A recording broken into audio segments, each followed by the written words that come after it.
session is all about personalisation. Now, if you've been with us for the past 2.5 days, you'll know I've been running from one session to another. So, how prepared am I for this one? Oh, very prepared, exactly. That was the answer. I'm very prepared. This is slideware like you've never seen it before.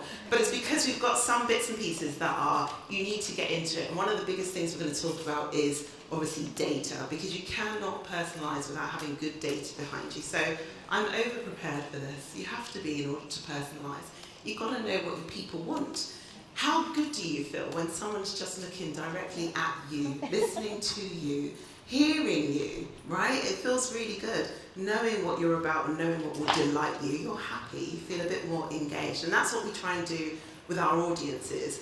But there's so many of you that sometimes it can be a bit overwhelming. So as event planners and marketing professionals and hospitality professionals, it can be difficult to get this one-to-one thing going. And for as long as I've been a marketer, I think we've been trying to figure out personalisation. But I actually think I'm very optimistic that with AI and new technologies, we're probably as close to it now as we've ever been, and it's probably going to exponentially take off more so now than it ever has before. But you still need to feed it well. So we're going to look at personalisation in events. Why is it important? What is it? Why is it important? So it's, like I said, customising for individual experiences. You know, from personalised emails, which we already do that quite a lot, you know, in different groups, but to that point where you can get to a networking event and there's a tailored drink maybe, who knows, on that welcome. And that might seem, you might say, okay, so how would you go from data to a tailored drink? Has anyone seen, now I'm going to forget the name of what it's called, might be called mixology or something. It's often at IMEX and places like that where you put in the types of songs you like and whatnot, and then it mixes the drink for you. I think that is just one of those things. It's like, well, you seem to be this kind of person, a rum and coke kind of girl, or, you know. And I just love it because it typically gets it right. So again, we're not that far away from what could be the thing.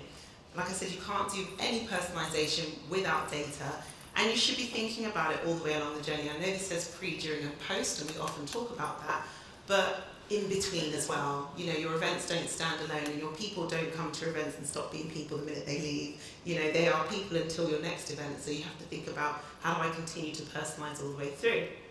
Without it, your attendance rates do tend to dip because it's like more of the same. I think MadFest said it on stage yesterday where they were like, they can do the same event, but every year they want to add something new, a different flavour, to just keep you coming back again and again and again. So otherwise people think, well, I've had that Victoria sponge several times, probably don't need it again. You get diminished loyalty and poor feedback. You know, people can't really get in with what you're saying, you know, because you're not adapting to them, so they can't adapt to you. And finally, you don't really get much insight from your attendees when you just have the same sort of herd of sheep and you're giving them the same stuff and whatnot. They're just not interacting with you, you're not interacting with them.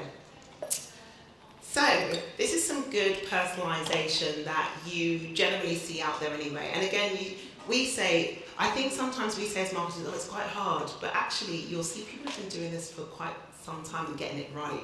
So I love this first one. The person that was helping me with this put this first demure, I love it, very mindful, very demure brat summer you're having on a Tuesday afternoon. You know, I was just like, obviously Spotify knows this person very well and she's very demure, very mindful. So this is what Spotify's telling her she likes, right?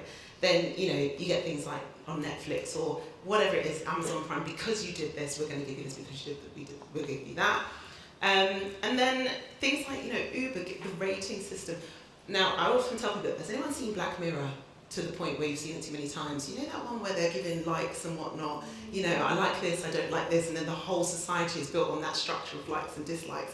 I think that's wild, and we're not trying to get there, but it's already starting to seep in when you are saying, I like this and I don't like this. It's like, well, then have more of this, don't have more of that.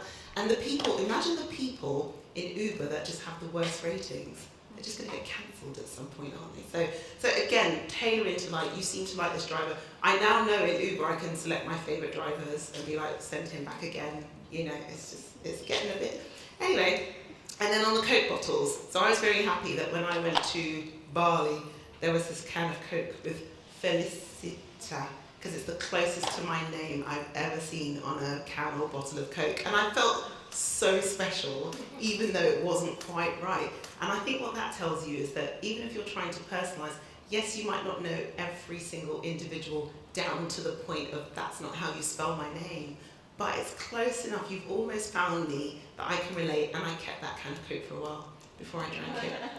So we're going to go through a few of these things. I'm really sorry if the accessibility here is bad. I only noticed it earlier today, but I'm going to tell you what it says. So we have to collect and crunch data, you have to plan with intent, you have to align your technologies, adapt event from behavioural data, so adapt your event, your next event based on what you found, and then personalise the follow-up. So we're going to go through a few of these a bit by a bit without killing you with slides, because I don't like to do that.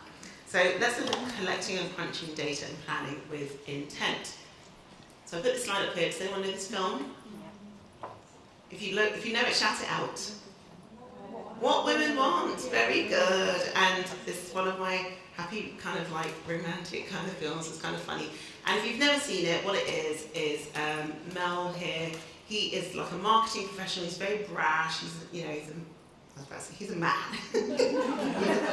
Of course he's a man.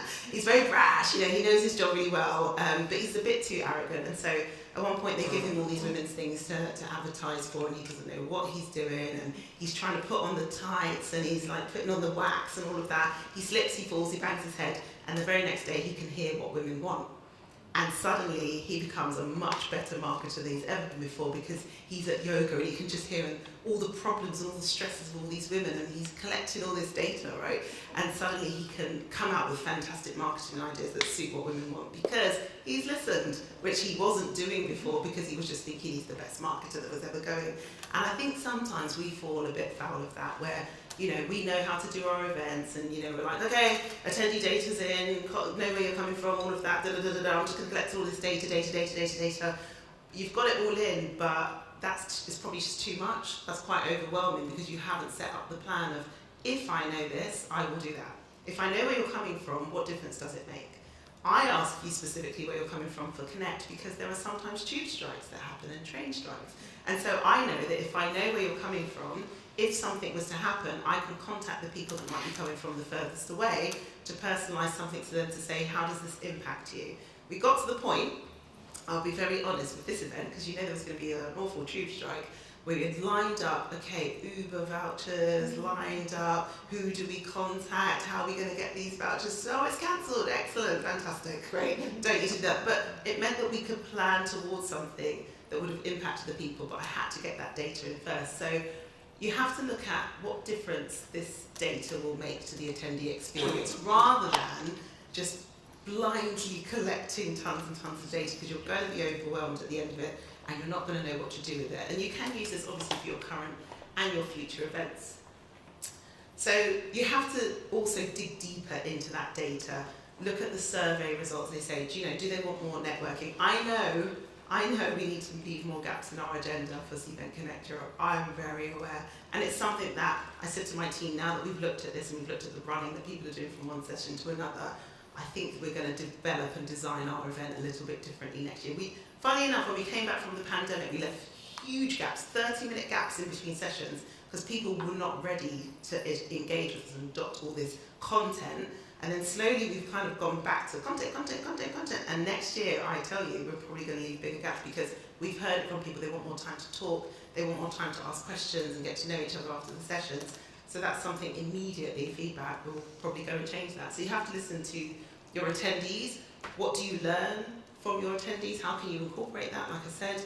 And then what's your goal? Why are you coming to this event? You have to figure out it's not the event that you're running for your business all the time. Sometimes it's the event that you're running because attendees have asked for something. And try not to forget it. Because sometimes I think we start event programs with the best of intentions. I set this up for women to come to network, or I set this up for producers to do this thing, and then over time, because you start repeating that thing again and again and again, sometimes it just gets lost and it gets very murky, and before you know it, you're running it because you've run it.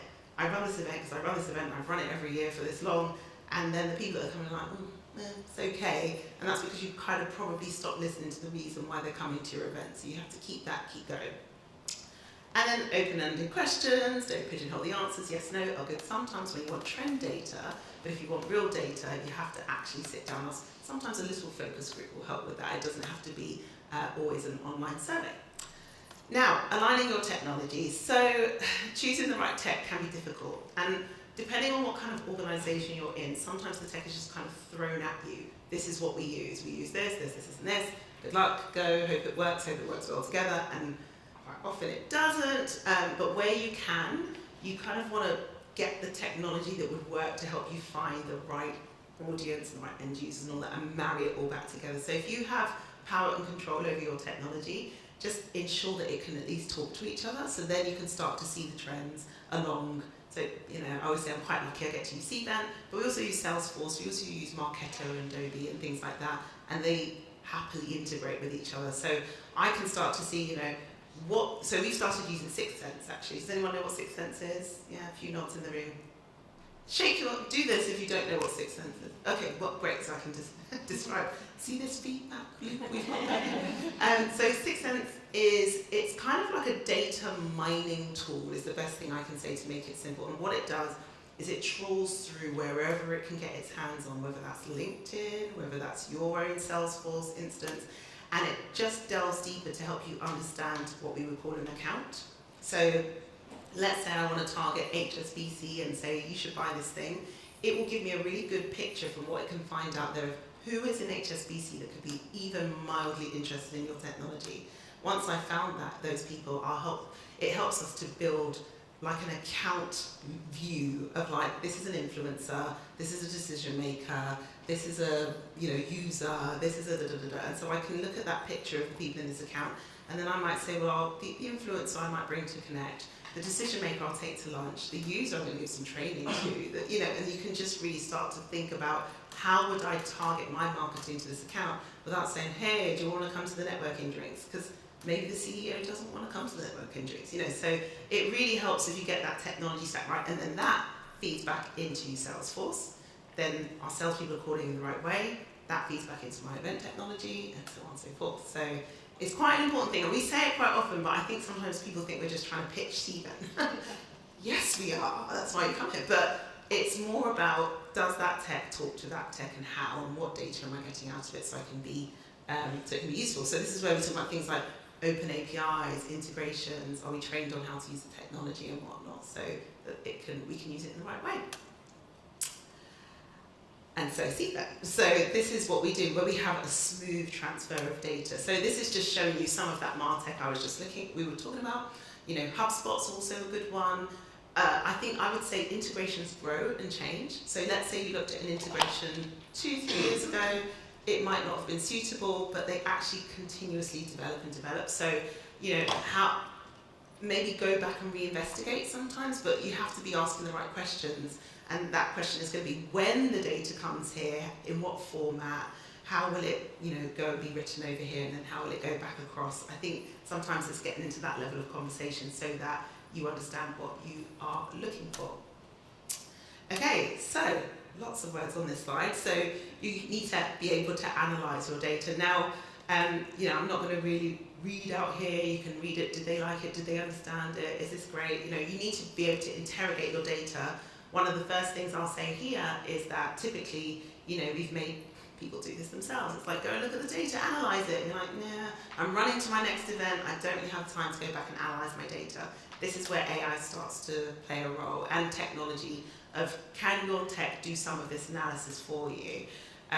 What I'm really loving about some of the technology we're developing at Cvent is, we did the roadmap yesterday to show you what's possible, and I'll give you some of that in a second, but what's already available, which I absolutely love, is this comparison tool, is the, last year you have this many attendees, this year you have this many attendees, it's gone, the trend is this way, or the trend is that way. So this comparison that exists means that I can compare Connect with Connect all the years I've done it, or I can compare Cvent Connect US to Cvent Connect Europe, or the lunch to Connect, or whatever it is, just to see if there's some trend data that I can start to look at to say, you're moving in the right or wrong direction and you might want to make a change.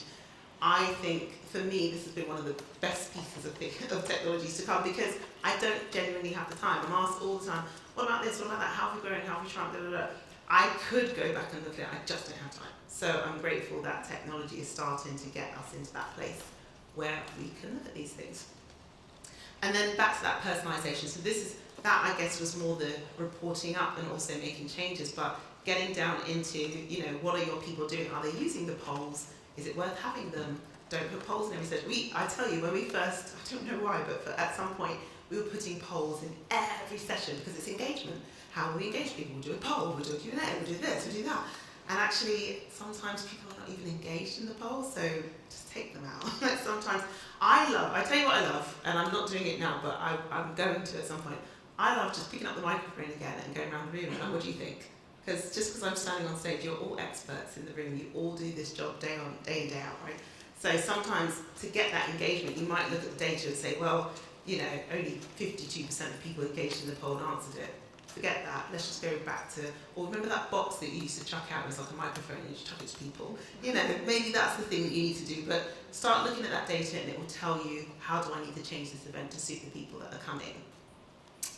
And then, if you look at who you're most engaged and target these, so I'm not going to read it out, but from last year's event, we started to look at our most engaged people, and there's already a program at Cvent called a Cvent Celebrity. So you can be a Cvent Celebrity, and the last customer marketing manager we had was like, this is naff, no one wants to be a celebrity in Europe. And in the US, they were loving it. They're like, I'm a celebrity, you're a celebrity, everything's cool. In Europe, it was just like, who wants to be a celebrity?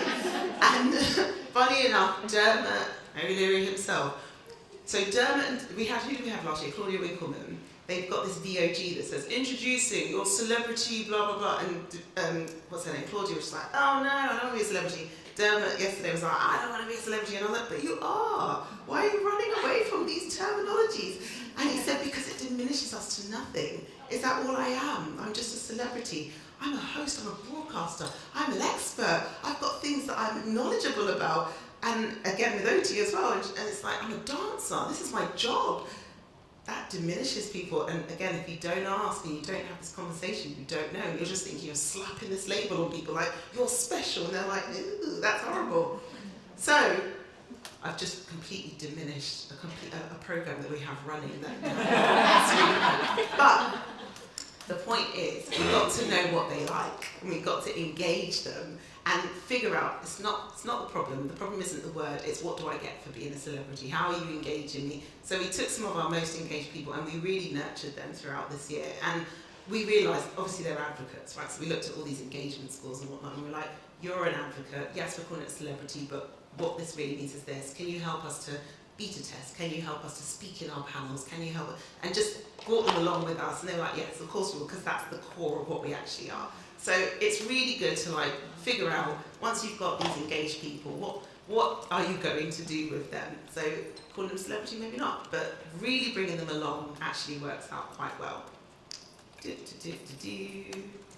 I'm probably going to skip and run quite fast because I'm taking too long. Social media, usage and out, in-session engagement, these are all the ways that you can listen and listen and listen and listen and pick up. There are tools that can do this for you as well. You don't have to, sometimes when we put social media on here, sometimes I think people think, go to LinkedIn and literally look and see who's saying what. There are tools. I always talk about things like Hootsuite. You can just go and get the tools, Meltwater. It will just go and listen to these things for you so that you can get sentiment and figure out, do people generally like me or not? What's the brand loyalty they have or not? Perceptions, all of that. So again, I would suggest use tools for all of these things. With Cvent, if you happen to use us for multiple things, a lot of this stuff is in Cvent, and it will just collate it for you and then spit out, here's how we think you're doing. So maybe just try not to do it all yourself. Like I said, so AI recommendations. So this is what's here and coming. So we are building and building, and as we build, what I'm loving is that we are slowly releasing. It's not taking us 5 years to come up with something, build it and release it. It's as we build it, if we've got it, we'll release it, let people test it. Our head of product development, he makes me laugh because he always says something like, when we released our first virtual blah blah blah, it was shit. That's what he says. He's like, it was really bad because they built it and they released it. And people every time were like, I can't do this, the engagement there, blah blah blah blah blah. And they were like, okay, we'll iterate and we'll do it again and we'll iterate. And so now our virtual space that people use to run their events is actually quite decent. But it took, coming along. And that's what we're doing with AI. We're moving fast. We don't have time to wait. So right now, the AI can recommend, sessions based on your interaction, what you're doing, but it's limited. It needs to work with you a little bit. And if you think about it, you're running from one event to another.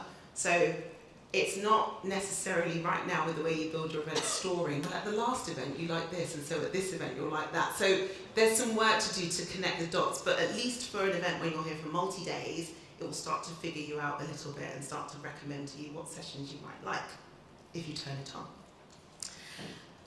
But this is what I'm loving, and if you were in the roadmap you would have seen this. You remember that whole Demure Brat Summer thing? I think this is our Demure Brat Summer. This is the what did you do whilst you were here that's coming, and I cannot wait for it because this is true personalisation. This is what I could never have done as a marketer. No matter how hard I tried, no matter how many team members I employed, we were never going to get to the point where we said, sorry, dear Claire, we know you came to our event, and we know that you did these things, and here's your wrap up for the day, and here's who you should meet, and here's the bits that you loved. Like, that wasn't going to happen without some kind of cool technology, and AI is taking us to that place where we really can put this in your hands so that you can get back to your offices or your homes and say, that's why I went.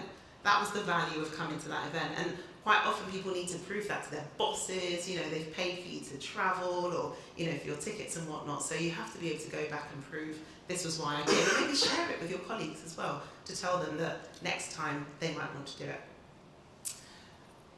These things wind me up. Who's taken the survey? Has anyone taken the survey since they've been here? Oh, yes. Yes. Anyone else? Oh, I see these hands dotting. Well done. Take the survey. No one takes the survey. Why don't you take the surveys? But you'll complain with your friends. Oh, I didn't like this and it wasn't good. Oh, I love that. Just take the survey. Because if you take the surveys, then obviously people know. But I get it. We have to try and just encourage our people continuously to take the surveys. I think, having just complained live on stage, that maybe that's something I might go and talk to our product people about. What is the technology or the AI? Or maybe we don't need to. There's an awesome company here called YEG running out of Italy. And I know they've been doing things like, facial recognitions and sentiment, recognition, all that stuff for a little while.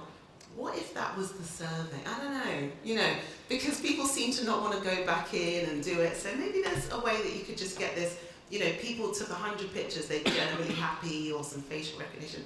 Whatever it is, we need to find ways to have this loop, this feedback loop with our attendees. So maybe there's some technology coming that can do that. So, to summarise, I've asked for feedback. Bring it on, get your phones out. You can do that. You don't have to do it right now, but it would be really good if you gave me some feedback. But you can use that to then understand the data and the feedback that's coming from your attendees. And then that can tailor your events to make them feel more special. And again, you ask for the feedback. Did you feel special? And then you go round and around again. So that's how the loop should go. But my biggest thing is, I would say, definitely utilise technology. It's right at your fingertips. Even if you're not investing in, buying a big piece of technology just yet, there are so many tools on the market. You can even ask AI, what AI-based technology can I get to do this job?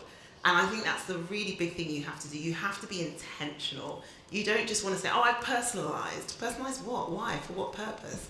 How is it driving things forward for you, your business, your team, the attendees, so all very important questions to ask. I'm clicking. All very important questions to ask. See, it was going to go really nicely into that. Oh, very well. Do you have any questions to ask is what I was going to ask. So I'm going to have a look and see if you've asked any questions on the app. And if not, I'm a very hands-up kind of girl. Am I in the right session? Who knows? No, I'm in Brand Leaders Spill Their Secrets. Did anybody go to that? Was it any good? Yeah. Oh, good. Were they juicy secrets or just... No, okay.